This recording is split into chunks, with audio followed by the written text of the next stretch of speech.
I never talked to them boys that sat on the benches. I was in the game on 4th and inches.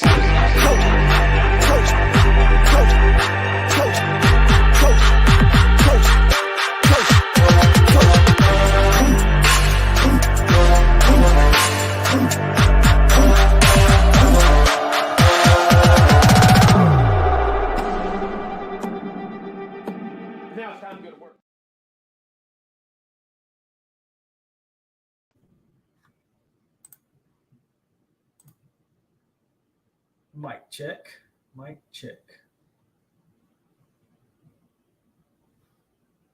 All right.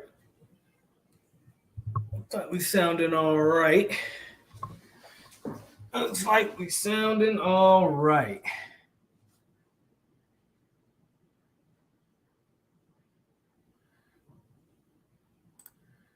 All right. What is going on? It's your boy POLK over here on 863 Seminole TV. Oh, hold up. I'm still echoing. Let me fix that. All right. What's going on? Seminole Nation, Florida State family, and 863 tribe. It's your boy POLK, a.k.a. a.k.a. the goddamn truth. Episode 62 of The Hangover, man. It is Clemson week, Clemson preview, Clemson discussion. What exactly does this game mean? There's a lot of big recruits. It's a lot of big recruits that's going to be on campus. A lot of them. Matter of fact, all of your big dogs are on campus this weekend. Your top 4 guys who you got committed, Hakeem, Lucas, Rod, and POLK, all on campus this weekend. And that's probably more. But I know for a fact those top 4 guys are on campus this weekend.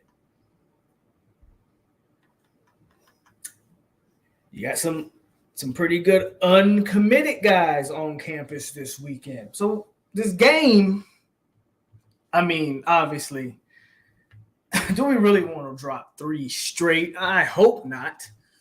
I know they don't. So what do we got to do to avoid that? But, man, this game can mean so much if you can just get the good old W at home against a top 5 Clemson team. The other games are over with, man. Like NC State, it came and when it happened. We know what happened that game. We know why it happened that game. And we're going to sit here and we're going to try to bounce back. But what do we got to do to beat Clemson at home, top 5 team? And then what would that type of win mean for the season, recruiting class, and everything going forward? Big weekend, guys. Big weekend. And before we get started, as always, hit that like button. Subscribe if you are not subscribed. And share the videos. Matter of fact, start sharing them right now. Let people know. We only got 30 people in here. That's a little bit of a low number for what we usually do on a Wednesday night. So share the video. Let them know we are live. I go a little bit later on purpose, man, because if I try to go, I do 7:30 on Central Time, which is like 8:30 Eastern. If I try to go an hour or 2 earlier, everybody and their mama going live at the same time. All at one time, I saw War Chant, Mark,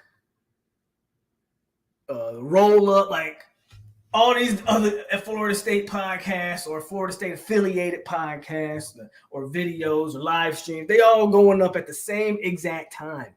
So I'm like, you know what? I'm just going to wait. I'm just going to wait an hour or 2 so I can try to be the only one on here and not try to compete for views. So share the video. Let them know we are live. We're going to talk some football tonight. Some Clemson football at that. Why is my screen jumping? Yeah, I think T2I was even live at the same exact time. That was my point. Like there was like 4 or 5 live streams going on at one time. So I was like, you know what? I'm gonna just wait. So I like this time slot. I'll probably continue to do this time slot going forward. Plus, it gives me time to come home, decompress, all those good things. All of those good things. But like I said, man, hit that like button if you haven't already hit it. And subscribe to the channel and share the videos. Let people know we're live. Share them to your Facebook, your Twitter, your Instagram, whatever. Just let people know we live and we about to get it cracking. But as always, before we get it started, let's hit a roll call real quick. And then we get into the discussion. Peter Shields, member of the 863 Tribe. Nicholas Johns, Marvin Barnes, Loading, No Squad, Todd Pope, Boxing Monster, member of the 863 Tribe. Matthew Rosen, Vontae B, FSU Rose, member of the 863 Tribe. Jamal M, FSU Tony, member of the 863 Tribe. Hypnotic, D Thompson, Boxing Monster, member of the 863 Tribe. Did I already say? I think I already said Boxing Monster. But anyway, member of the 863 Tribe. And Champs 99, Florida State Love, member of the 863 Tribe. Art Davius, Damian Adams, and I think I already said you, but I'll say you again. No Squad in the building. Before we talk about this game, I think there's some pretty good news to address. We've been talking about them, or I've been talking about them for a few weeks now. And we've been calling for it. But your boy Vandarius Jacobs is a composite 4-star wide receiver. So shout out to him. He deserves that 4th star, earned that 4th star. So that makes Florida State now have 1 5-star and 1, 2, 3, 4, 5, 6, 7, 8 4 stars. With a couple guys maybe still to come getting that 4th star, such as Kenton Kirkland.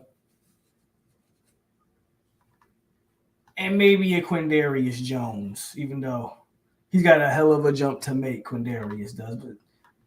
But he's been killing it this season too, by the way. Like, again, this is a well-deserved 4th star. This guy, if you haven't been watching or paying attention to him and this, what he's been doing in high school this year, that man's been doing his thing. That man has been doing his thing. So shout out to Vandarius for getting that 4th star. And he's probably just getting started, man, the way it looks like. He should shoot up. And he did, obviously, he shot up in the rankings a little bit to number nationally 402, the 55th best receiver in the country. I mean, it's a deep receiver class, but I don't know if there's 54 guys better than him, man. Just from what I've watched, I don't know if there's 55 guys better. But it is a deep class, but I expect him to keep jumping up and making some waves because he's been that good. He's been that good this year.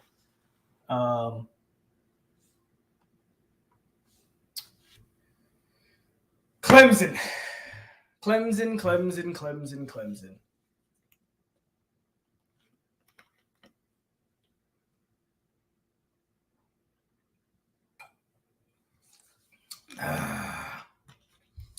What do we do, man? I know the NC State game left a sour taste in my mouth. Because it was a game that you should have won. This is a game you had. It was 17-3, and you couldn't score one field goal in the second half get you that game. Yeah, shout out Marcus Lewis. But Kareem Moore did pass away this week. When they found him, I read this. Well, I read a small little snippet of it. I did say RIP on my Twitter. They found him after he was missing for like 2 weeks. So rest in peace to Kareem Moore, former Florida State Seminole. Pray for his family. I don't know all the details behind it because I didn't read the entire story. But man, tough situation there.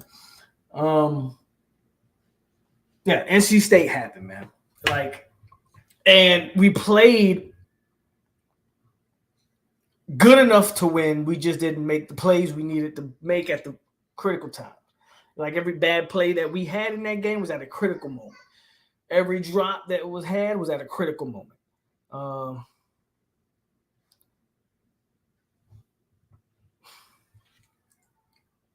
You're going to have to play. You're gonna have to play your best game of the season. I mean, I don't really think that's a question. I think you're gonna have to play your best game of the season this weekend. You're going to have to be mistake free. Penalties are gonna have to be at a minimum.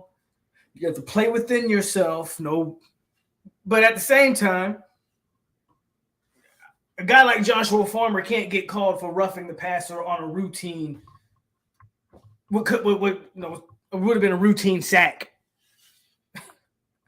if Leary doesn't let the ball go at the last set again. And when he made contact, the ball was still in his hand. And like those kind of penalties, like those are forgivable, but they can also be critical, right?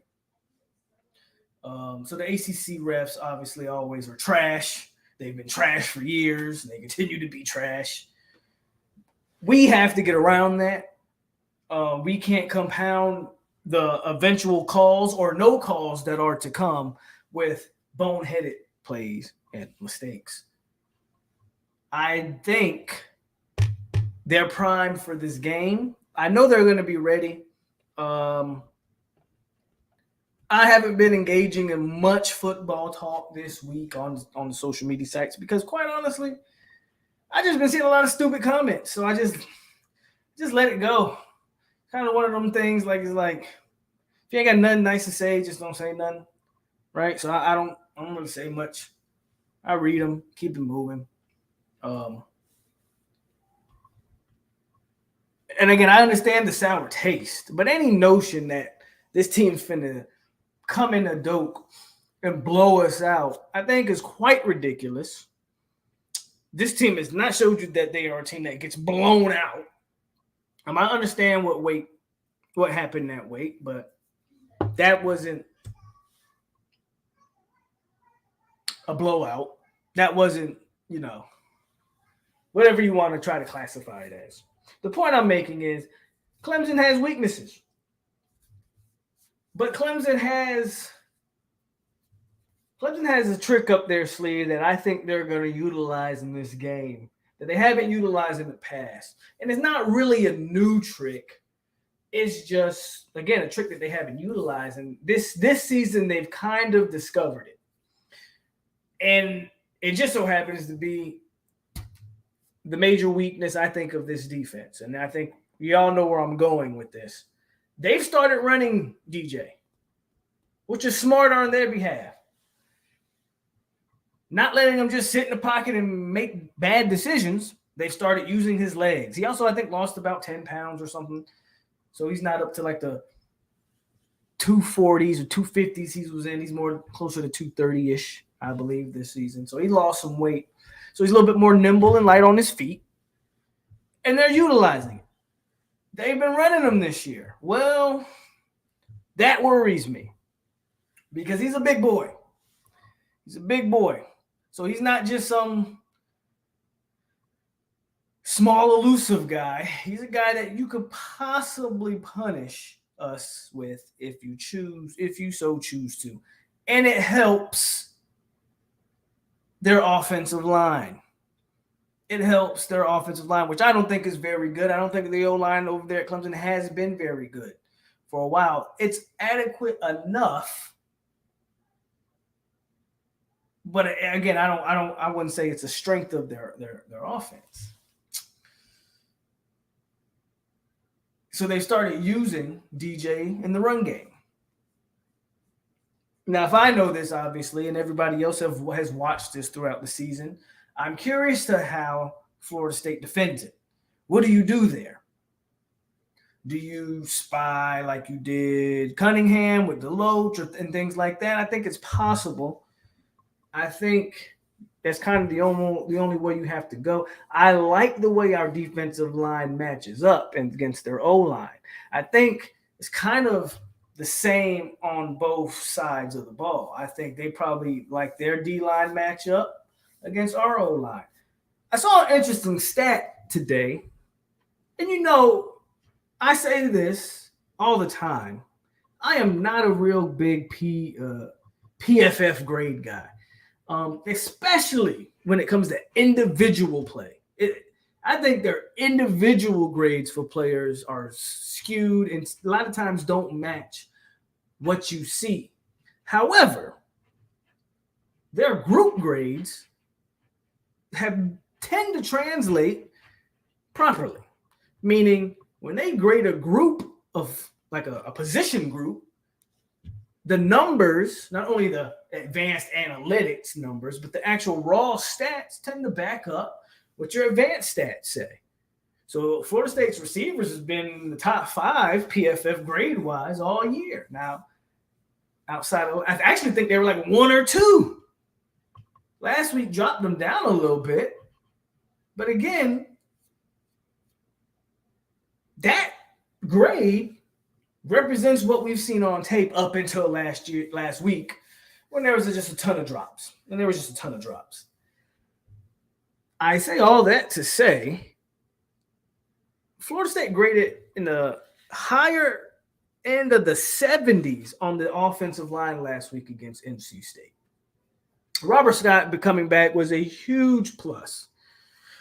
And outside of a couple Turrentine mistakes, that O-line was extremely solid last week, despite what some people may try to tell you. And the grade, to my surprise, showed that. I've been one vouching for the O-line for a while now. I don't think it's a coincidence that the O-line has been so much better this year because your quarterback has been so much better. Now, you can say they go hand in hand. You could say that the O-line being better is the reason why Jordan Travis is better. I think it's the opposite. I think Jordan Travis playing better, more within himself, more within the system, more within the pocket, has improved how the O-line has looked as a whole. It's kind of been my whole thing for about a year. I'll say a year. But I felt like there were plenty of plays last year where Jordan Travis made the O-line look worse. I don't want to say I necessarily like it. Now, what I don't like, because this always seems to happen to us, Clemson is getting back. I think Clemson's getting back like a majority of their starting DBs in this game. Of course, they're getting back. It's like everybody gets hurt. And again, you never wish injury on anybody.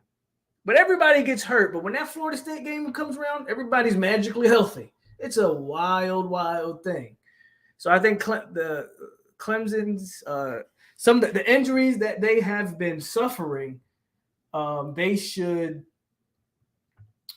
get those back this week, is what is being reported. With that said, I still think I like our O-line to win a battle, win a couple battles, win a few battles. I don't think this is going to be some wash like everybody thinks.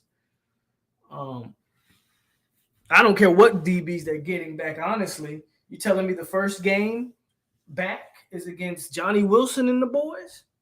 I like our chances. We just got to catch the ball. I mean, if we catch the ball last week, we're having a whole different feeling this week. Catch the ball. Clemson, Florida State. Ultimately, in a lot of ways, man, this is a mirror of last week. NC State and Clemson, in my opinion, are very similar teams in terms of what their strengths and their weaknesses are. I think the games almost mirror each other. The question is, does Florida State make the plays this week when they're there to be made? Do they win the one-on-one battles this week when they're there to be made? And then personnel use. I continue to talk about personnel use, and we'll get into that in a minute. Before I continue discussion, let's hit to the chat and just see what people are talking about in the chat.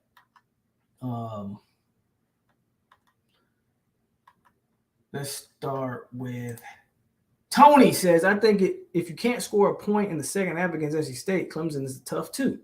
We need JT and wide receivers to do a complete 180. I'll be honest, I think we lose. Sandra, how you doing? Number 863 Tribe.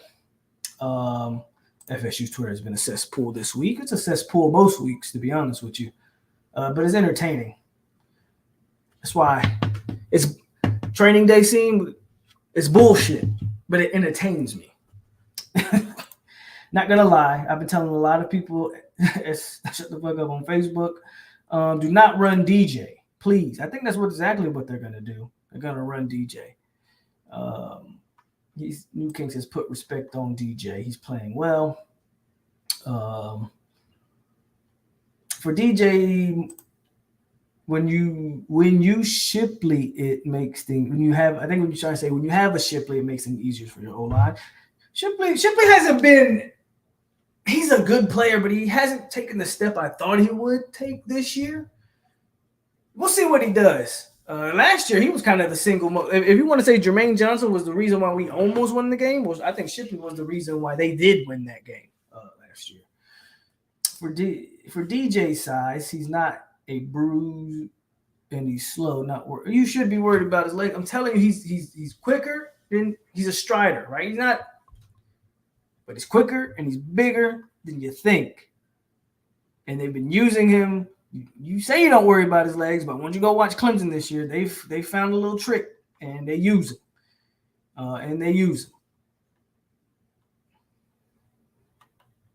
I hear you, Panama. What's going on, Randy? Kane Zay, what's up?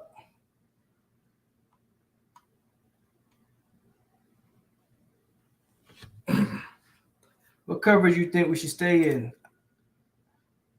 What, cover 2 is what you're saying? Like two over the top, man to man? I mean, that's been what we kind of played all year. I think that's what we should probably continue to play. Seminole 954 says, if Jared Verse can bring it like Jermaine did last year, this offense shows up maybe at least 27 points and we win.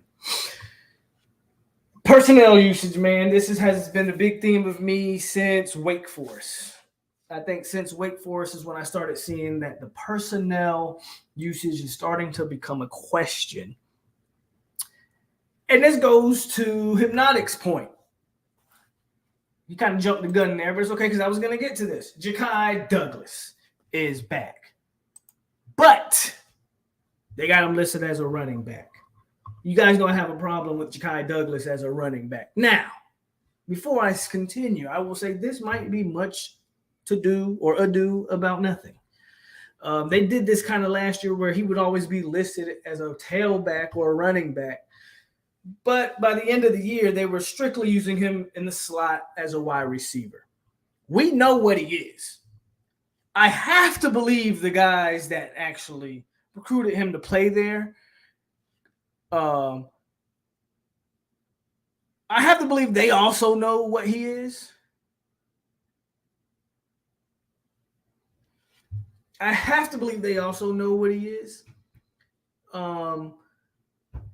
But this goes to that personnel usage, man, that I've been kind of critical of. The good news is Trayshawn Ward isn't going to be out as long. I don't know if Trayshawn, I know he went to MRI and the good results were good. And I know he's listed on the depth chart, but I'm telling you, at this point, guys, if you still look at a Florida State depth chart and take anything from that, well, that's on you. I'll tell you right now, I look at the depth chart every week, and every week is like just being lied. It's a lie. That depth chart is a lie. It's a lie. It's a lie. Anyway, so Ward may or may not play. Don't know. I kind of don't think he will. I'm not sure. Whatever the injury was, it was serious enough for him to have an MRI and be wearing a sling.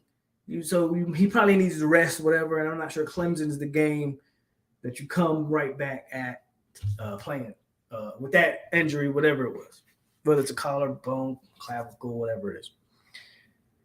So from a number standpoint, I can understand why Ja'Kai would be listed as a running back.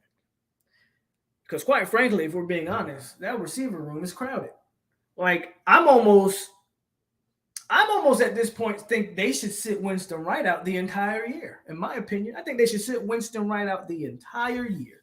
I don't think you gain too much unless you want to strictly use him as a special teams player. I think you sit Winston Wright out the entire year. I don't think you gain much from bringing him back because who you taking off the field?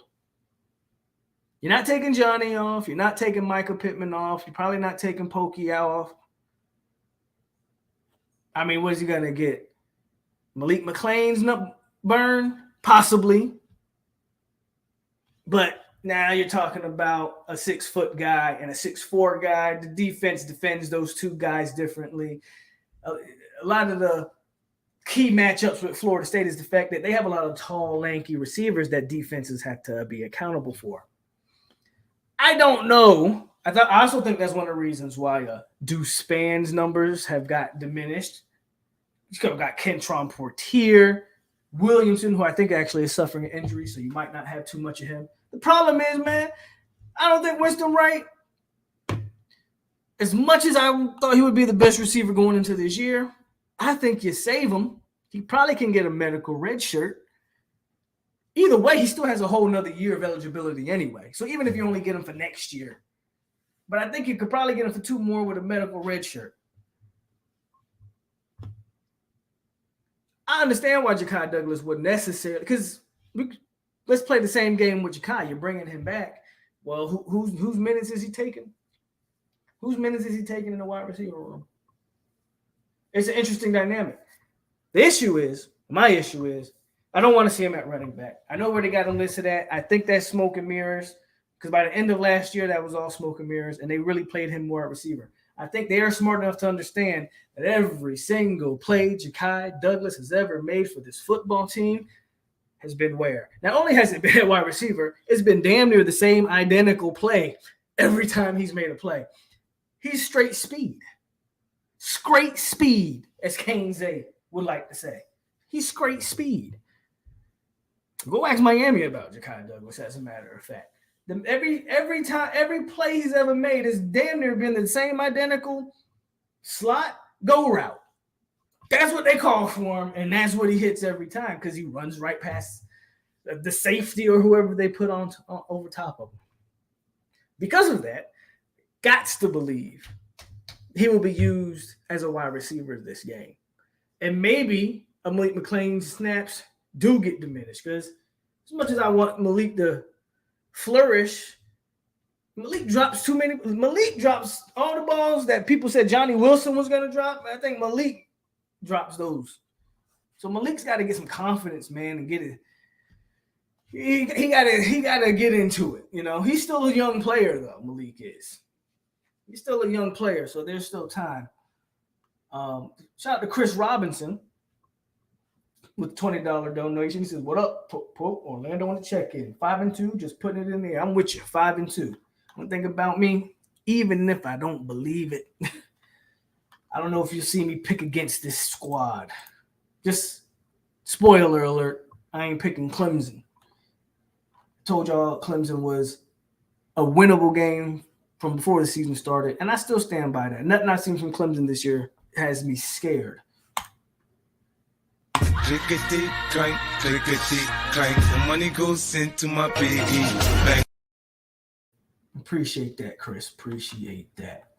226 Tim in the building says, checking in, Pope. Love my brother. I have 2 kids, and I'm taking on campus from Miami Central this weekend in the game.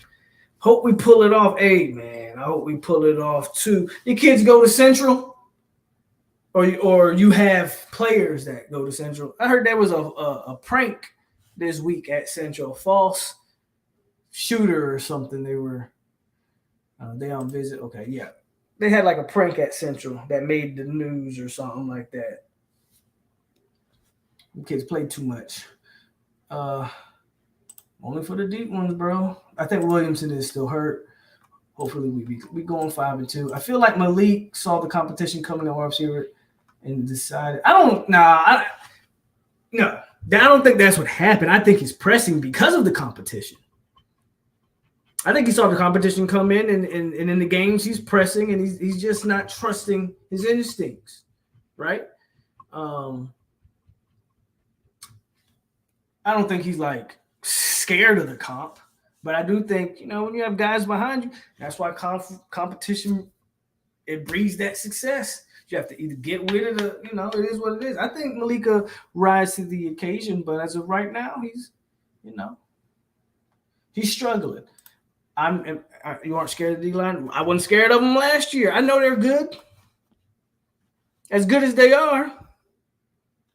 I don't know if they're – I'll put it like this. As good as they are, Clemson went into halftime against Boston College. It was only 10-3 with a few minutes left in the half. And I think Clemson scored late in the first half to make it 17-3 going into halftime. As good as they are, is that defensive line for Clemson? Are they game changers? Do they put points on the board? Again, I've watched them. Good as a group unit, good.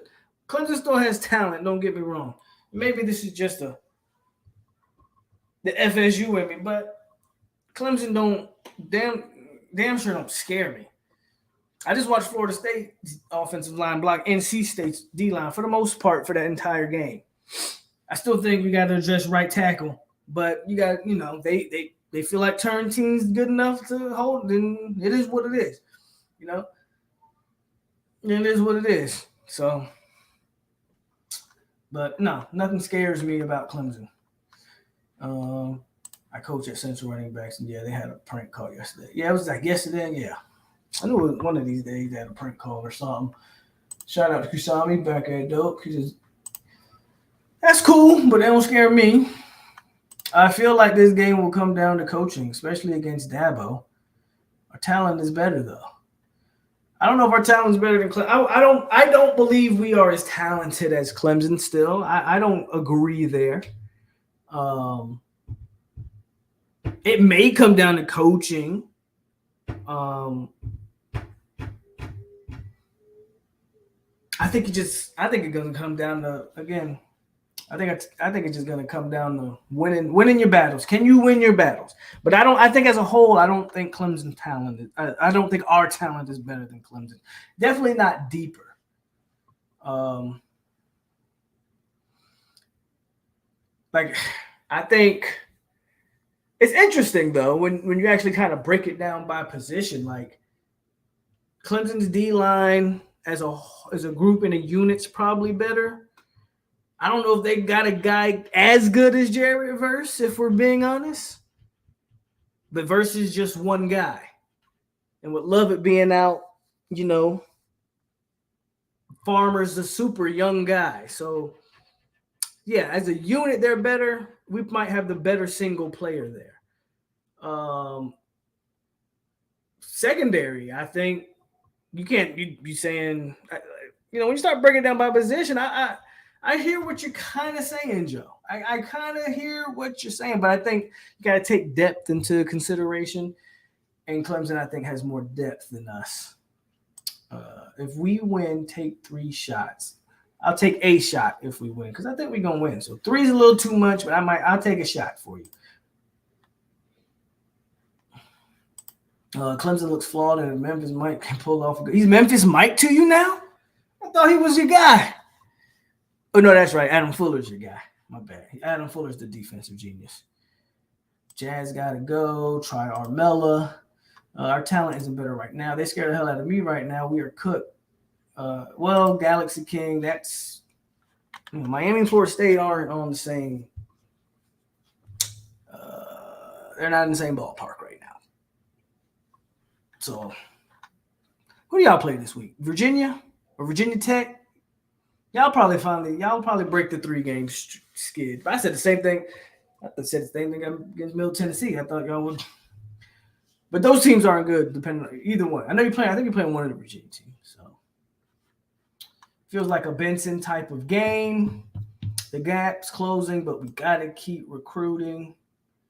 Our talent has definitely gotten better. It hasn't surpassed them. But we're counting on young players, man. We're counting on young players like versus our guy. But the second best guy is a redshirt freshman. And Patrick Payton. And there was someone in the chat before this last weekend was saying how Pat has to get bigger. And I think that's the wrong word. He doesn't have to get bigger. He has to get stronger. So on some plays with Patrick Payton, he definitely has to get stronger. Some of those plays, he kind of gets mushed out of the way by tackles. And not so much like on the initial contact, but when he tries to disengage to go for the runner, he's just able to be kind of pushed out of a play. He has to get stronger. We have to get healthy as a team, but he has to get stronger. But Patrick Payton's again, redshirt freshman. Joshua Farmer, he's completely changed since the Louisville game. And it makes sense. The Louisville game was the first game where Farmer really got in and got some legit playing time. And he played slow. He played like he was thinking too much, like he didn't know quite what he was doing. Turning into last week, Farmer played aggressive. He played fast. He played like he knew what he was doing. He played like he knew what he was doing. So because of injury, we're relying on who I think are talented young men, but unfortunately, they're young. And with young comes mistakes. That's just the way it is. That's the way it's going to be. We playing some of these freshmen on the defensive side of the ball. I would like to see us play a freshman on the offensive line, but I've kind of been beating that dead horse for a while now. It doesn't seem like that's gonna happen. So we probably won't see Armella, but I think we should. But if that was the case, you should have warmed them up against NC State and not, you don't throw them to the wolves per se against Clemson.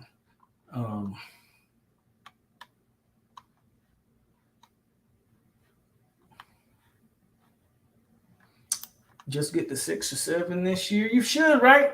So y'all have 3 winnable. Well, Duke's probably a tougher game than people thought. I think that Duke game might be a tougher game. I think you guys go what? Virginia Tech, Virginia, and then Duke before, and then I think y'all play us after those 3. Correct me if I'm wrong there, Galaxy King. Your hope and this is crazy to say. This is actually insane to say because no one would have said this at the beginning of the season. But this is the most important 3-game stretch of your season. You have to go like 2-1 in that stretch, preferably 3-0. But I think Duke's a tough game. Duke is actually a good team this year, or at least they've been playing well. You guys still would have the talent advantage over a Duke, right? But I think it's crazy to say this might be the most important 3. Y'all are 2-3. You can't go 0-3 in this game, in this 3-game stretch. That damn near puts you out of a bowl game. You can't go 0-3 in this stretch and then think you still have Clemson and FSU to play. That's tough. That's tough. You have to kind of go 3-0 in this stretch, man. Y'all got to go 3-0 here. Y'all got to get to 5-3 out of this stretch. 5-4 would be okay, I guess, right? Because y'all are 2-3, yeah. So if you were able to win, that would make y'all 4-4. I'm sorry, 4-4 would even be a little rocky because again, you still got Florida State, you still got Clemson. You got Florida State, Clemson, Georgia Tech, and who's the 4th game y'all got? Who's that 4th game y'all got to end the season? Y'all will tell me in the chat. This is the most important 3-game stretch of Miami season, and no one would have said that at the beginning of the year. That's crazy. This would be a signature win for Mike. I agree. I find it weird that Miami fans tune into an FSU show regularly. That goes to show how good of a job you do. No way in hell I'm tuning in. Well, I appreciate you, Kusami. And a lot of these guys that do tune in, they have supported me. I think they like to just hear me talk some football, and sometimes I talk. A lot of the guys who come in the right way, and I don't have any problem with Kainze and you see New King Guy's whole attitude has changed since Miami's been trash. New King Guy don't even come here and troll. He come in here and actually try to talk football now. So, but I appreciate it, man. I appreciate everybody, Miami fan or Florida State fan, who come in here and mess with me. Legit says he should have gotten that sack on Sam, but he didn't have the strength to bring him down. I think coaching stability is underrated. Still need patience with Mike. I'm sure as hell I don't want to start over. Well, it's kind of what I was saying Saturday. Because I knew where the conversation was going to turn to, and it was going to be a blame the coach for a game that was And listen, I'm way quicker to blame a coach than I am to blame a player. Way quicker, especially at the college level. But I pretty much alluded to that Saturday, Justin. I don't want to start over. I'm not saying I'm all Mike Norvell and he's the GOAT. No. None of that. And if time calls for it, I'll be leading the charge for the Fire Mike Norvell fan club. I don't think the time is now, and I don't want to start over again because you know what comes over with starting over. Put it like this, Miami, and I'm going to talk about Miami here for a little bit, but Miami, talent-wise, is a top 15 team by all the recruiting metrics, stars, all of that. They're a top 15 team. Dare I say, if you kept Manny Diaz, now I'm not vouching for Manny Diaz, but dare I say, the team would have more cohesion. If you keep Manny, maybe Rhett doesn't take the SMU job and he stays another year. You know what TVD was doing in that system. Dare I say they have a better record. I don't say way better, but they probably have a better record. They're a top 15, again, talented team. But you know what happens when you get a new coaching staff or a brand new staff who has a brand new vision and a brand new way of doing things with a brand new direction? You get 2-3. You get a rebuild. You get a start over. So all that talent might not fit what Mario's trying to do. I got news for you, Hurricane fans. You will have transfers at the end of this year. And it will be a few guys who you don't want to lose because they're talented, but they don't fit what Mario wants. It's just the way this thing goes. There will be guys, there will be casualties in this. I don't want to go through that again. We did it twice with Willie, then with Mike. When Willie gets here, we lose the Landon Dickersons and all these. We did it. We've been through it. I don't want to go through that again because I know what happens with that. Whole new start over. It's not often you can just hire a guy and get instant success. I'm not saying it's impossible. We've seen it be possible. But look how great your boy at Michigan State started off, and now look what's happening. Can it be sustainable is the question. Peyton was a safety hybrid till third or fourth game of senior year. Well, he was super skinny in high school. He's super skinny. You can say that, but again, Manny's players don't fit what y'all want to do. Don't tell me James Williams isn't a talent, but he hasn't played well. I've watched almost all Miami games this year. That's been some of the – Miami's games have been the most fun outside of LSU and Boston College. I think Miami's games, y'all have been the best games I've watched all year because those are just pure enjoyment for me, like pure bliss when I watch y'all's games because that's how crazy it's been. But the point is, some of these guys, man, that were highly touted, don't act like Manny didn't recruit James and Leonard and some of these top tier guys you got. Somebody's got Kitchens and Avant or Tay, whatever you say, isn't it? All those guys y'all rave about, Manny recruited them. What are they? Do they fit what Mario's trying to do? A stronger Pat Payne would be a tough. Oh, what Pat? Once Pat, redshirt freshman, bro. He's a redshirt freshman, Montre. Wait till he's a redshirt junior. That redshirt junior year for Patrick Payton will be the money year for him. Mark my words.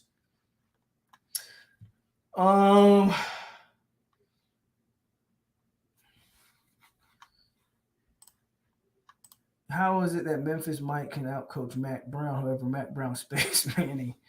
Hell, Georgia Tech, they do seem to be playing good after the firing, right? Miami, like the Dallas Cowboys, any accident wouldn't happen. I forgot about Pitt. I forgot y'all played Pitt. Like I said, bro, this is the three most important. Y'all gonna end the season with Florida State, Clemson, Georgia Tech, who you should beat, and Pitt. That's a tough way to end your schedule, bro. You better win these 3 games coming up. It's all good, Jay. We just talking. I've been talking a lot of Miami. I think I owe it to the Kings fans. Talking a lot of Miami tonight. And obviously we've been talking about Clemson, Florida State. Man, don't do that. Talk about them Cowboys. FSU will be better off going after Matt. No, stop that. We don't need Matt Rule. No. Enzo, no. Appreciate you, my Louisville brother, but no, sir. I'm not even saying we should go after Prime. But Matt Rule, I'm good. No, your tune changed, New King, but I appreciate you.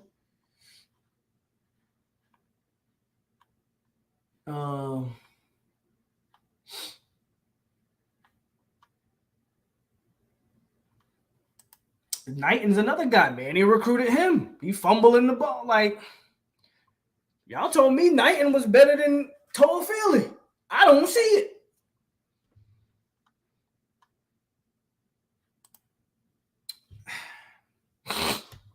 Again, bro, I'm not here to vouch for Manny at all. But what did y'all only gave him 3 years, right? Obviously, you giving Mario way more than 3. I'm just saying, y'all have a tendency. How many years did Golden get? And so on and so forth. Like, I don't know.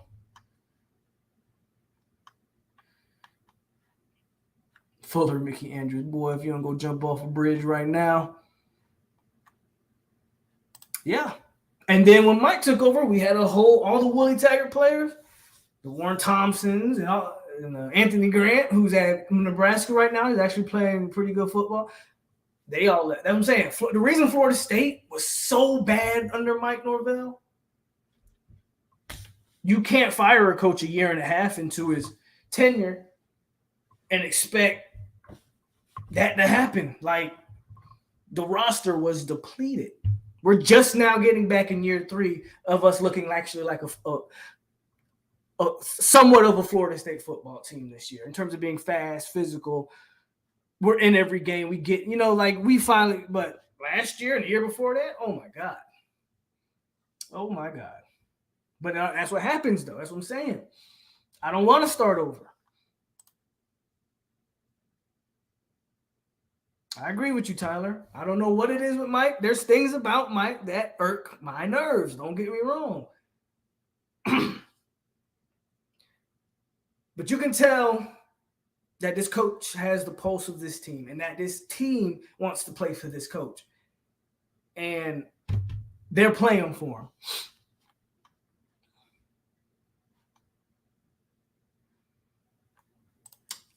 But was that because of the rumors that Manny was a dead man walking? We knew Manny was a dead man walking since, let y'all tell it, since Florida State. Manny was a dead man walking, correct? Manny even knew he was getting fired. I thought the way they handled the situation with Manny was an absolute disgrace. You kept him on a hook while you was trying to get Mario. I mean, I get it. As business, you do what you got to do. Point is probably the reason why Rhett took that job. It's going to be at least 5+. Yeah, 5's probably a little light, but at least at 5+ for sure. Fuller, Tom Landry, boy, y'all are drunk. Fuller Venables, oh my God. When did this joke happen? When did this start happening?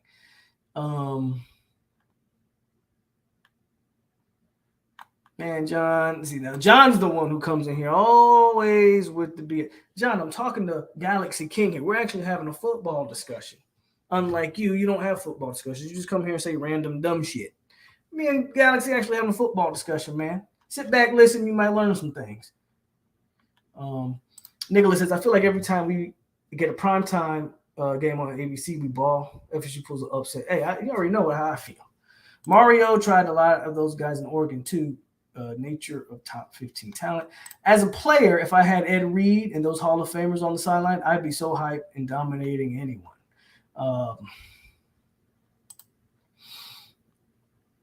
Yeah, LSU plays the Gators, so I definitely hope LSU beats them.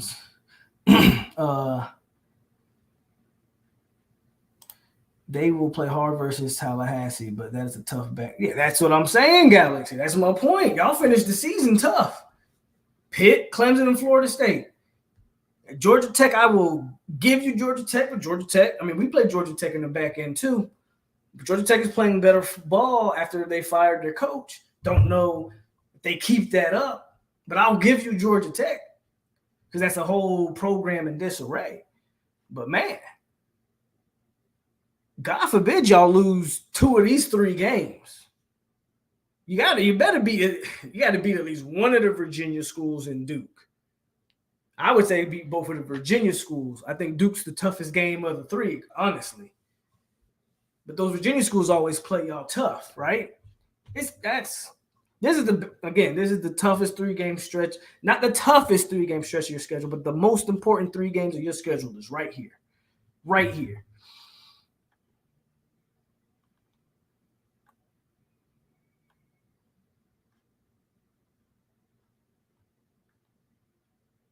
If it's not Adam Fuller, y'all want to be head chill on Norvell. Man, I'll tell you what. From this year, I don't know how you could really call for Adam Fuller. I know that people are having jokes in the chat about Adam Fuller, but let's just be honest. From what I watched this year, I haven't had the only issue I had with Adam Fuller all year is how he went soft zone at that last drive against LSU. Instead of continuing to pressure the quarterback, an O-line that couldn't block us. Yeah, went away from that and just decided to drop 8 and rush 3. Hate it in any situation, and I definitely hate it there. Outside of that, I would argue that Adam Fuller has been better defensively than Mike Norvell has been better offensively, and it's been close because we've had some good offensive games, don't get me wrong. But Adam Fuller ain't the reason why we lost to NC State. Adam Fuller ain't the reason we lost to Wake Forest.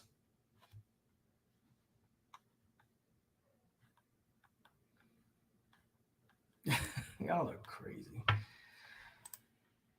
Dan Fuller has been doing a damn good job this season, holding Wake to a season low. Yeah, that's, man, read my mind there, Ardavius. I wouldn't trade Fuller for Bill Parcells. I agree. The Noles are 20 blue chip players away from being a good team. Do you blame all the wide receiver drops? No, I blame them on. I know. I did. Go back and watch me Saturday, Jen. I blamed the players. I didn't even bring up Ron Dugan's name one time last week. And I've been critical of Ron. But I also said if he landed Hakeem, I'd shut up. Let's keep it a buck. Ron can't go make them boys catch passes.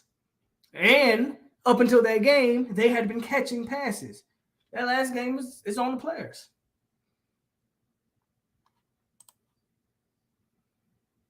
I would agree with that. There's some dead weight on the staff. I don't disagree. I think mainly at DB coach, if I'm being honest with you. I think DB coach needs an upgrade.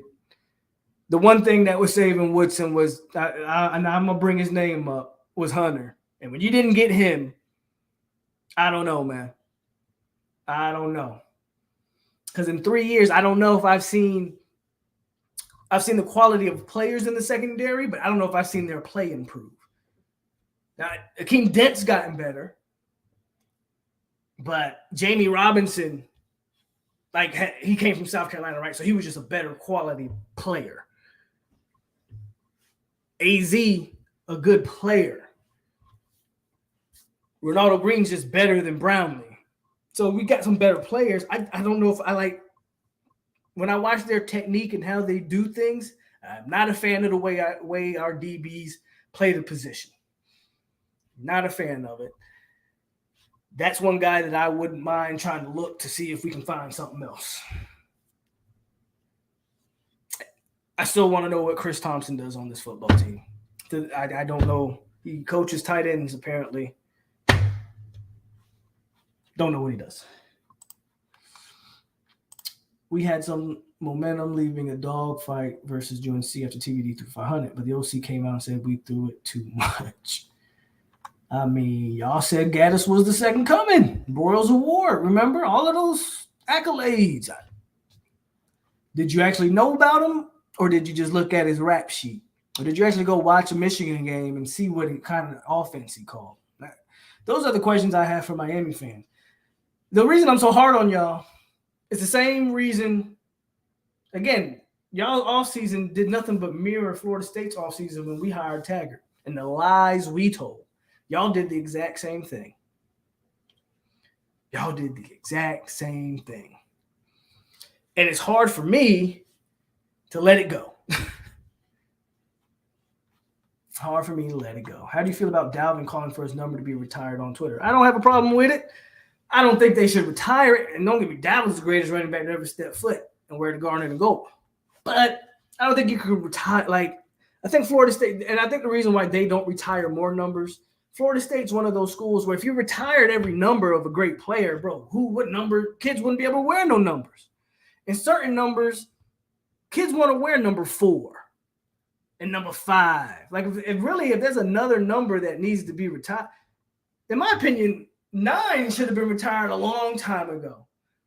But kids want to wear those numbers. Personally, I think they should unretire number 2, and I have no issues with Deion. I know a lot of Florida State fans these days have a big problem with primetime. 0 issues here. I think they should use number 2 as a recruiting pitch. I think it should be something earned. I think the number 2 should be used as an accomplishment. I think they should unretire the number personally.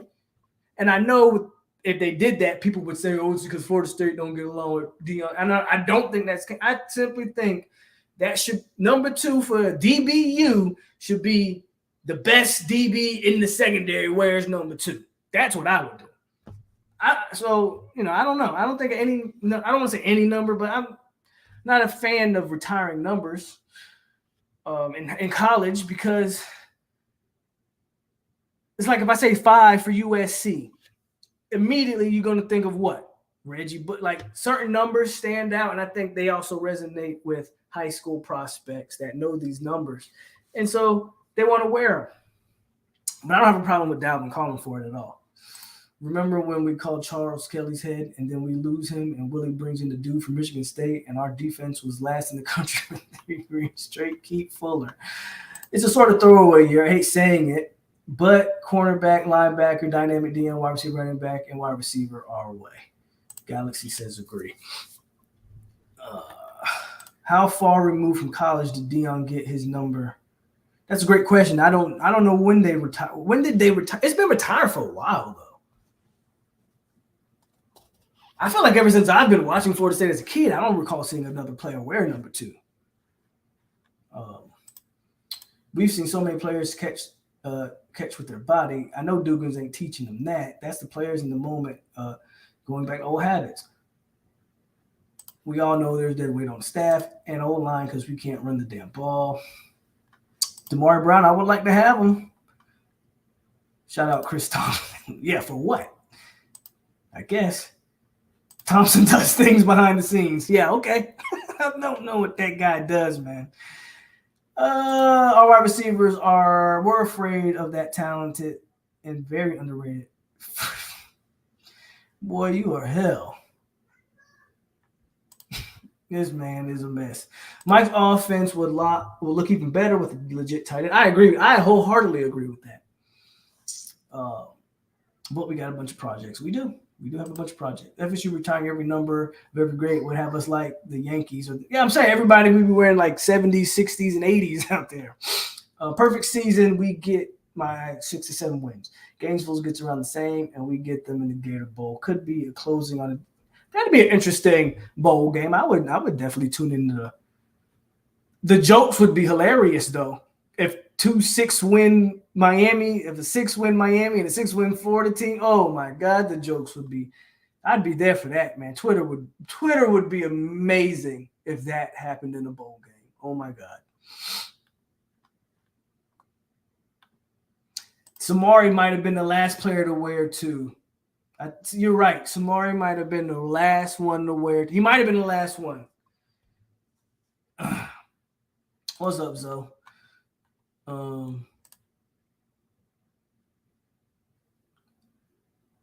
Well, I don't have a problem with that, though. Yeah, nobody should wear 26. Nobody should wear 26. And there should be numbers like that, right?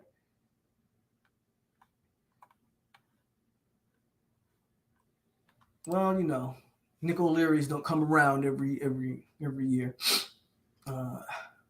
2 retire in 95. What up, Kendrick? I think Cam is just damaged goods. Like, he's having the best season as a no, and it just seems average. Cam. You think Cam is just damaged goods? Like he's having his best season as a no. Cam. Oh, Cam McDonald? I think Cam just might be an average tight end. I don't want to say he's damaged goods. Just maybe that's just what he is, you know. To win out. That's tough. I don't think we're winning out. Again, I think I said before the season you would split Louisville, Wake. We did that.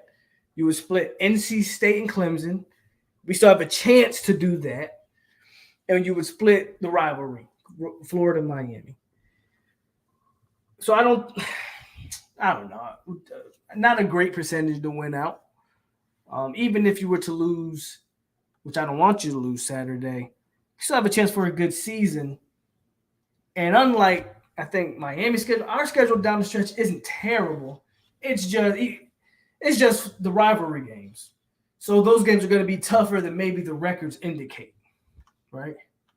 Those records will be tougher than the records may indicate. I think Florida loses to LSU this weekend. Miami should win. I'm done. I'm not predicting any Miami games. Because after you lose it to Middle Tennessee State, anything can happen with your program, right? Is 8 wins a good? Yeah, I think 8 wins is good. 8 wins was always the floor for me. I think anything less than 8 for me, I was disappointed. Anything less than 8 to me was a disappointment because to me, it doesn't show growth. Because again, you're talking to a person that thought this was a 7-6 win team last year. And you go back and watch the games, we were a 7-6 win team last year. So you win 7 games this year, there's no growth there. You're treading water. And I think that's what's the worst type of water? Stagnant water. You either want the water run. It don't matter if the water's running in reverse, which doesn't happen, obviously, because of this thing called gravity. Point is, the worst thing you could be is stagnant. To me, 7 is stagnant. 8 still shows the growth. 9, obviously, is where you want to, 9 plus or 8 plus, I think is obviously where you want to be. 7 don't do it for me, but I know a lot of people will be excited for it. Me personally, I won't be excited for a 7-win season. That's just me, though. Winning out would be nice. Hard to call. 10-2 seems in street. Yeah, it does. It seems unlikely for sure. 8 is a winning season. I mean, 7's a winning season, but I don't mean that's what I want. But no, 8 wins is right on track. 9 wins. The reason I picked 9 wins, I was hoping that you would be a little above. You would be a little ahead of schedule. 9 wins, and yeah, you can convince some of these. I don't know, a Reuben Bain, a Jordan Hall. You can convince some of these guys to perk their ears up to a floor. You can close strong on the trail, have a strong season. Now you really churn in next year, and next year I think you can be a really top quality team. 8 wins, I think, still gives you that momentum. But then you start talking about 7 and 6, and it's like, I think kids are going to be like, well, you won a little bit more games, but you're not really showing what, That's just me, though. Tell them, Jane, hit that like button. Who do you see as beating to get to 8? Well, let's go worst case. We'll start with worst case scenario. Let's say we lose, and we're 4-3 and you got Cuse, Georgia Tech, Louisiana, and the 2 rivals. That's who you end the season on, those 5 games. Come on now. Louisiana and Georgia Tech, in my opinion, are gimmies. I know Georgia Tech's playing better, but stop it. Louisiana and Georgia Tech. So that gets you to 6. Now all you got to do is win 2 of your last 3. Well, say what you want about Syracuse. I understand. I think they're still undefeated, if I'm not mistaken. But who have they beaten in that? Syracuse is actually about to start playing good football teams, and we'll see how Syracuse looks once they actually start playing some football teams here. But you can't convince me Syracuse is a better team. So to me, right there, you just win. That gets you what that get you? 7, and then beat one of the rivals. I think it's possible.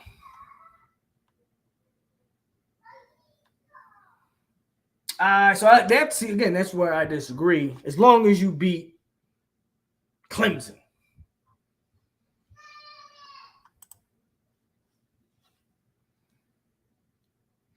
We are slightly ahead of schedule right now. If we win on Saturday, I will agree with that. If you lose on Saturday, I don't quite agree with that. You did go on to say if we lose, then we'll be slightly behind and we'll have to work to doing the final 5. Okay, so actually, I think we're on the same page, Briley. So you don't think we can beat Syracuse? I think it's more likely that you beat, and it's not Louisiana Tech, it's just Louisiana, by the way. I made that mistake too. I think it's more likely you beat Louisiana, Georgia Tech, Syracuse, and one of the rivals. I think it's unlikely you beat both of the rivals this year. I just don't think you're at that point as a team to beat both of them, even though neither one of them looks like world beaters, right? And correct me if I'm wrong, Florida's at home. Miami's on the road, which isn't much of a road game. But you know that stadium will be packed for that game. If they don't show up for any other game, they will show up for that game. But that game's also going to be full of a bunch of Noles fans as well.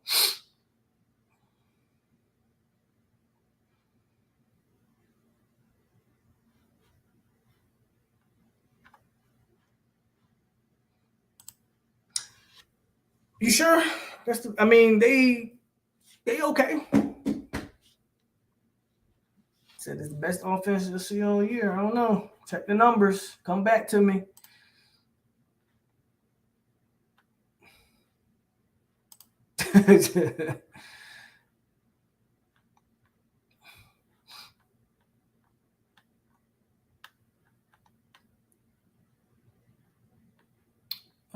Nine Ward, 4 Cook, Marvin Jones, Winston, McCorvey, Jersey should be retired. First of all, not possibly. If you're going to do all of that, then you should definitely retire. I mean, Ron Simmons was the first guy at Florida State. I mean, he's a 2-time All-American. Like, Ron Simmons was the dude, first of all. So ain't no possibly, if you want to retire a number, Ron Simmons for sure. But with that said, though, again, I don't think you should retire any of those numbers. I think you should use them as pitches. I'm tired of losing to Florida. In my opinion, that is a must-win this year. That really sets the tone going to the offseason, more so that bowl game, in my opinion. The pressure has flipped Mike. Lose to Miami, this fan base. The pressure has flipped. Mike lose to Miami, this fan base will go ape. You think Tennessee is beating Bama? I would like to see it, but I'm not sure. I don't know. We'll see. We'll see. Every time we think there's a team that's going to emerge, they usually tend to. And I don't know. I think they have some players to do so, but we'll see. Who do you retire first? And I would retire 5 first. I mean, he was the quarterback for 2013. That's who I would retire first.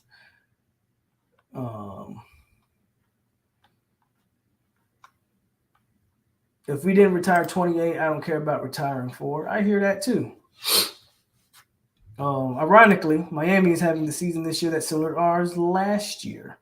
Horrifically bad loss. We got to win in Doak Sound to keep teams from doing to us what we did to them. Briley, that's definitely how I see this going. Ron's number was 50. Yeah, you'll never see that again. What was it, 70-something they won? Good luck with that, Zay. Sorry. Tennessee's best option to beat Bama. 58 should go to best DM for Bullware. But you know how Bama is. So Yeah, man, that's where I look at it. I think Clemson's beatable. I think they are, again, I think they are NC State, but better. So I think their strengths are a little, their strengths are the same strengths that NC State had, but I just think they're better. But again, that game was 17-3. And if you just make catches in crucial moments, you win the game. Like, if you're telling me you get a 17-3 jump on Clemson, which I'm not saying is going to happen, but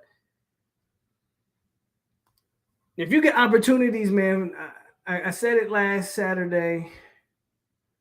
You get opportunities. I hope they were looking in the mirror. You have to make those plays when your number is called. Catch the balls when they're there. I understand you're going to get hit, man. Catch the ball. Catch the ball. Right. We were the better team. The part that bothers me the most about that game isn't even necessarily what happened on the field. It's the optics, and the guy didn't even do anything. But it's the optics of the backup quarterback coming in and people acting like the backup quarterback actually. The guy couldn't throw a lick, and he couldn't throw a lick because they called one pass play for him. He ran a few times where everybody just sold out on their blocks. I mean, I don't care who you are. If I got 10 people blocking for me, I should be able to gain some yards. That's the part that pisses me off. It's like people make it seem like the backup quarterback came in and beat us. That didn't happen. Florida State, we imploded. And when I say we, I think the players imploded in critical situations. And I said it, and I'll say it again. And the only thing I will hold against Norvell is don't tell. And I understand, and you got to compartmentalize everything and understand why things are said and how they're said and the reasons they're said. I understand why week in and week out you come out and you say you trust Fitz, you believe in Fitz, he's going to get the job done. I understand that.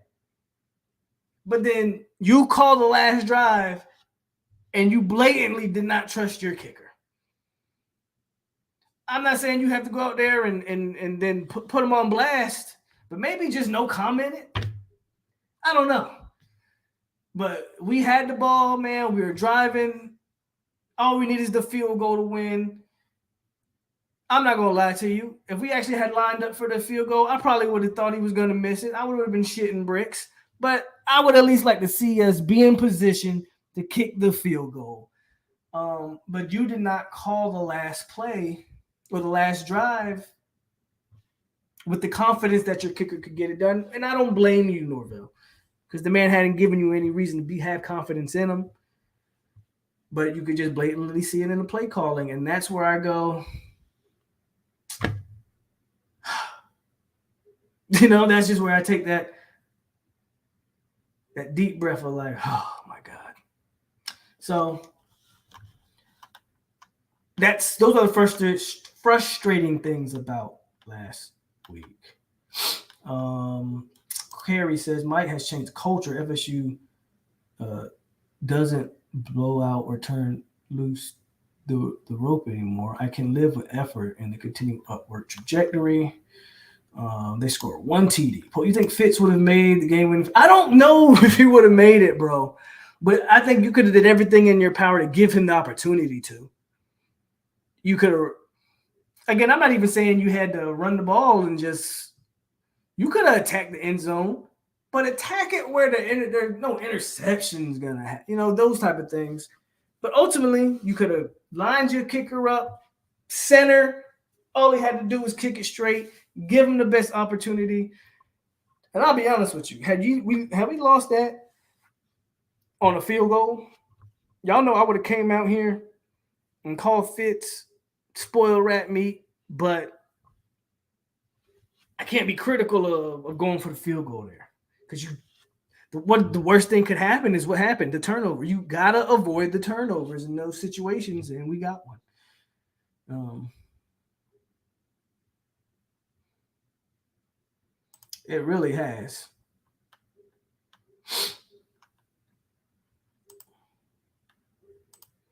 Bro, we've been talking about a little bit of everything, Irv.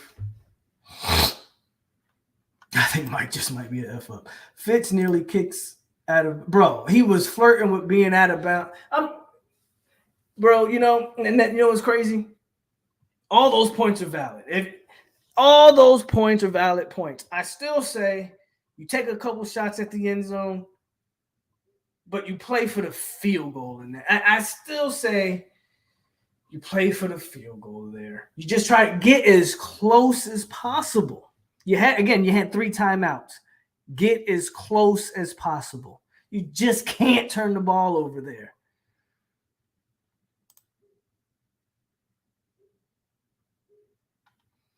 Should have never changed.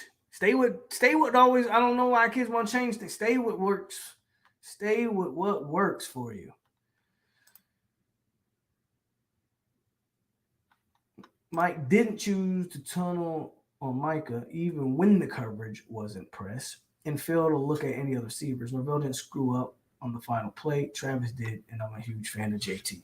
Well, that's fair, but Mike called the play. Mike could have called a different play. Point blank, period. You went back to the same play where you got a touchdown in the first half. The difference is the length of the play. The first touchdown pass was a lot shorter of a play than this one was, which means you gave the DB more time to adjust.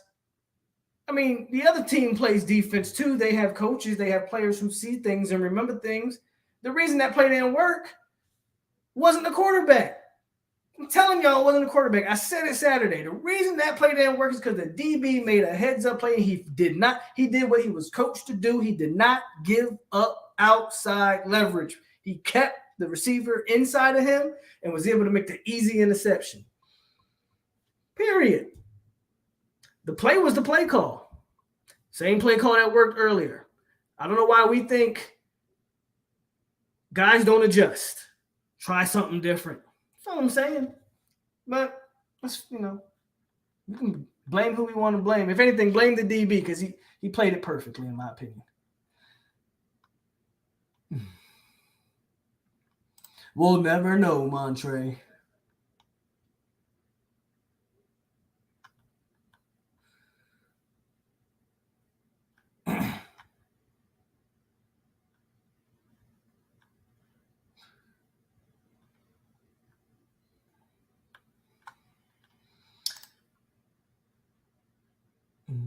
Of course, he didn't call for an interception. He didn't call for a fumble on a toss play on the end zone either. It's called putting players in the best position. But it is what it is. If you're going to throw the ball deep, throw it to the 6'7" guy. What up? I was at the NC State game. The Noles had a good turnout. Norvell should have let Fitz kick the field goal. Do you think Norvell is overthinking? Well, what's up, Irv? I appreciate the $10, by the way. $10 donation. I already know Irv, so Irv gonna want P-Dub. Yeah, more money. Yeah, more money. I think Norvell has gotten in his way a few times down the stretch of games. Here's what I'll say about that. And I think that's easy to criticize, but I will say this. The fact that he's this I don't know how this is gonna sound, but the fact that he's overthinking tells me that he's trying to win, man, and he's trying to win. I mean, that's the best compliment I can think I can give him, because I'll be honest with you, and I rarely bring up the other guy on here. I rarely bring him up. Because I don't really like comparing the two. And I know that's sour for everybody when you bring up Taggart or whatever. Or even and you don't even got to bring up Taggart. Go watch Jimbo in his last year. But the reason I bring it up is there were times when I watched Willie and I felt like he didn't give a damn. Now, maybe that's just how he handled pressure. Maybe that's just how, like, from a personality standpoint, maybe that's just how he personally was. I don't know the man personally. And I know some people deal with adverse situations differently. Some people get animated. Some people kind of go into a shell. It is what it is. But there were just times where I watched Willie and I felt like this motherfucker don't care.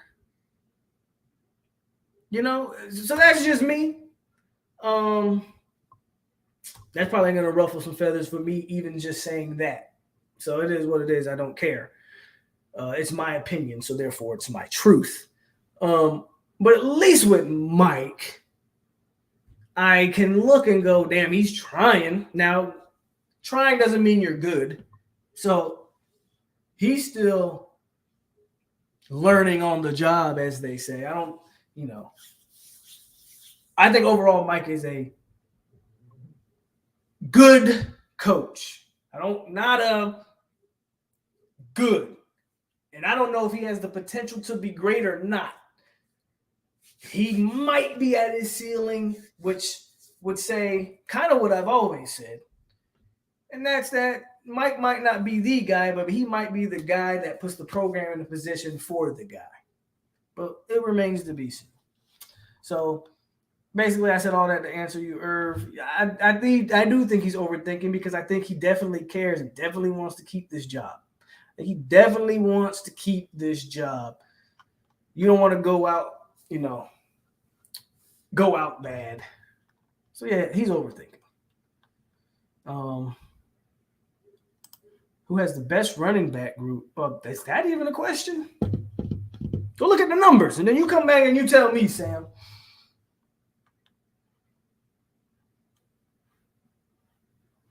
So I think that is the biggest problem with our defense. And that is something that I don't know if you can necessarily coach. It's one of those things that kind of happen. You can argue turnovers is a coaching thing and how you put players in certain positions and cause different looks and confusion. And you can also argue that turnover sometimes just comes down to chance and luck. Florida State, the biggest problem with our defense, if our defense caused turnovers, we'd be elite. Because we put a strain on offenses. We make offenses have to do a lot of different things to move the ball. We're able to rush the passer when we need to. We can stop the run when we're healthy in the middle. The problem is we don't cause enough turnovers. So a team might have to do a 10, 12 play drive on us. And it'll be a struggle. But that also wears us down in the process. If Mike don't dial up some fades to Johnny this weekend in the red zone, I'm going to lose it. The one time he did it, it was a touchdown. True. What's up, Polk? I don't know if you noticed how Norvell didn't change up the offensive formation all night long. It was either trips right or trips left in the same delayed handoff to the running back. Stop hating on lethal simplicity. I'm sorry. I'm not hating on it. I'm just telling you how I feel. Dan Squatch, man, I ain't seen you in here in a while. How you doing? Trips gives fits to third down stack that NC State. Yeah, I agree. It makes their linebackers declare early. Trips, especially with that nub, is the right formation to run with our line. Monsters don't get blocked or put into timeout. Yeah, Greedy missed one. I've been blocked before. Ain't do a thing at Irv. Okay, y'all talking about being blocked. But that is, Fuller's defense is not aggressive. I don't know, man. Did you watch? They do it. He has blitzed plenty this year. I don't know. You guys sometimes watch different things that I watch, which I get.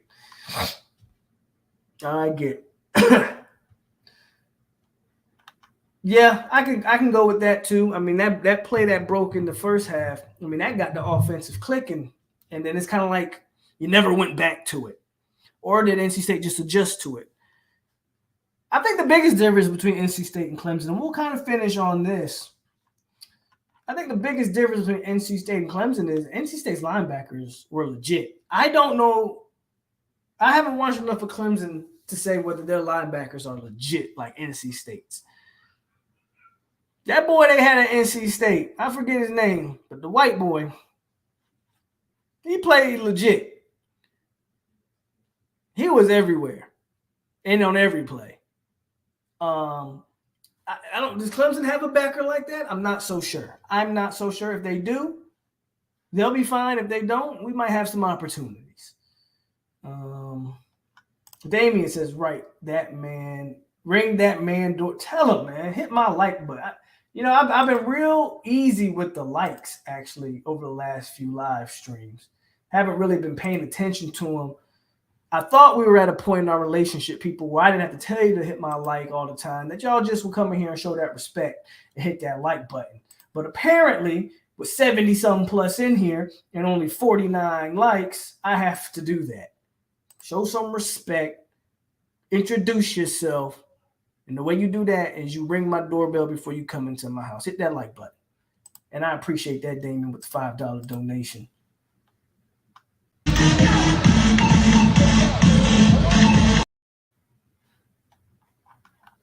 Hit my damn like button.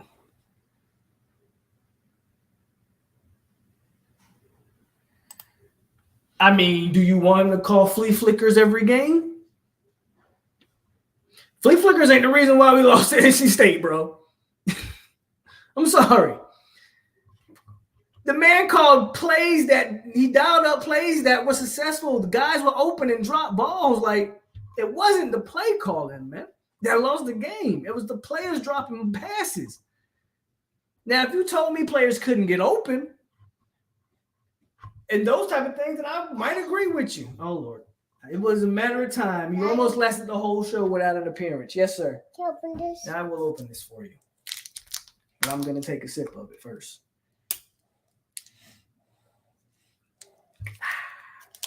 Go drink it in the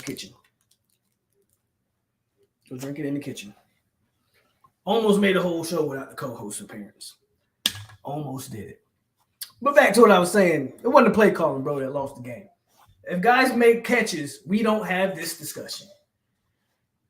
But if you want to see more flea flickers, which is really the only creative play he called against LSU, I think maybe you can bring it out. You might bring that out in this game. I will say there's one play that they haven't called this year, and I think they need to go to it. And that's the wheel route. And this play actually got a touchdown on that great play from Toffoli last year against Clemson. So I don't know, maybe this isn't the game to bring it because Clemson might be expecting it. But the wheel route out the backfield to Toffoli had been successful plenty of times before. And they kind of have gone away from that this year.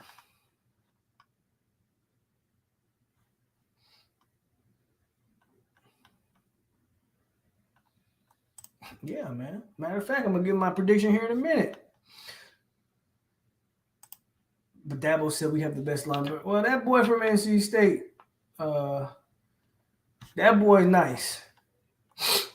Number 22 from Clemson, the dog. Okay, I haven't watched him, so I'll take your word for it.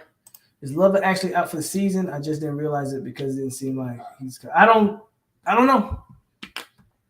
There's been a lot of talks on Lovett, and he might or might not come back for the season. Delayed blitz could be very effective this game because when DJ runs, he likes to do it late and up the middle. Be nice to see a linebacker or safety come in late in the A gap. That's a big boy to meet in the gap, though. They better make the tackle is all I'll say. DJ don't go down easy. That's true. They built like London, but they move like Bethune and Deloach, which is what you want in a modern-day linebacker. How you feel about these young D linemen we've got coming up? I like them. They just got it, they're just young. But Pat Payton, I told y'all about Pat before the season. I was really excited about him. Josh Farmer did not play well against Louisville, but he's turned it on since, and that just comes with more experience and more time. Daniel Lyons has been getting plenty of playing time, which is great to see. Yeah, I'm with you, Dan Squatch. Like, unfortunately, when you rely on those young players, mistakes and these things will happen. But the future obviously looks great.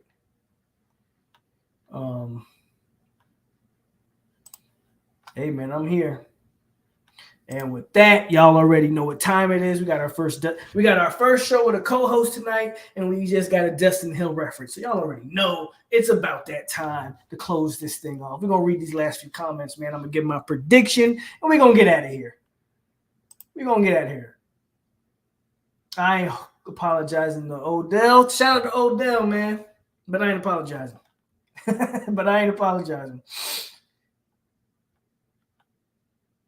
They probably will be this game. You're right. They probably will be expecting it. FSU 24, Clemson 21. Mike needs to stop holding back when they get up on someone. They play too conservative once he get a good size lead. FSU 29, Clemson 28. 56 need to start. I'm with you. Peyton got the dog in him. What happened to Chambry Jackson? If they're still trying to move him to D tackle, what happened is he ain't putting on the weight to play. That's the problem, Jay. Peyton needs to start over McClendon. Absolutely. And 24-20 Florida State. Good prediction there, Montre. I'm thinking somewhere in the same ballpark. Last week's game obviously puts the sour taste in your mouth. But that was the first time all year that we didn't score, at least 28 points. So for me, I am going to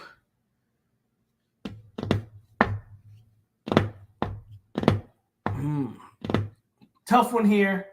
I'm going 31-28 Florida State. Yeah, I think we win by a field goal. I think we make up for last week. I think this is a close game down the stretch. But I think Mike lets Fitz kick a late field goal to win the game. So that's what I'll go with. 31-28 Florida State. I don't really think that's high scoring per se. Scoring 4 touchdowns, 8 touchdowns total. I guess you could call it high scoring. I don't really foresee it as high scoring. I mean, Clemson scored 30 on NC State. It was 30-20 something, right? So I think they'll be in that same ballpark in this game. So we're going to have to score more points. So for me, I got it 31-28. Yeah, that's what I got. Got to fix the problems of letting teams run the ball down our throats. Well, we got to get healthy up the middle, Slade. It's just the way it is. You got to get healthy up the middle. I don't think we can hold them below 24. I don't want, man, Polk, you stole my score while I was typing it. Okay, I stole your score. Sure. JT throws a pick 6. I can see it. That's my prediction too. All right, got to go catch Peachstream. 31-28 Clemson on Fitzmagic kick, and we all go to work Monday bald. 31-20. So you think Clemson beats us like they beat NC State? Well, that's not the worst thing in the world. I can see it. I can definitely see it. If we drop a bunch of passes, I definitely could see it. But if you told me Clemson beats us like they beat NC State, who was a top 15 team, then it's not that bad of a prediction. If you want to pick Clemson, I ain't picking Clemson. So 31-28 Florida State. Hope we can get DJ rattled. Well, Dope should be packed. Dope should be electric. And Verse should be breathing down his neck, and we'll see what happens, yo.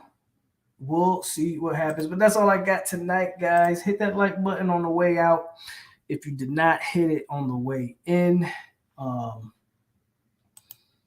And as always, it's your boy Polk over here on 863 Seminole TV. Stay classy, Seminoles. And I'll see you Saturday. Win, lose, or draw, y'all know where we at. Halftime, after the game, y'all know where we at. There's some good I haven't done any boxing stuff in a long time. There's some good boxing on this weekend. Clarissa Shields, Devin Haney, Caleb Plant. Of course, the man behind me, the Bronze Bomber. I know Boxing Monster will have something to say about Deontay, but that's okay. You got some good boxing. You got Florida State, Clemson. Good weekend. Could be a lot of content on the channel this weekend. I might do one of these fights Or I don't know if I want to do an entire live stream of Florida State and then the fights. So what we'll do, we'll review Florida State. I'll leave and come back for the fights. Might be something I decide to do. So y'all can have me all Saturday night if y'all are willing. But we'll see, man. I'll catch y'all this weekend. Again, stay classy Seminoles, and we got you. Go Noles. Y'all have a great rest of y'all night.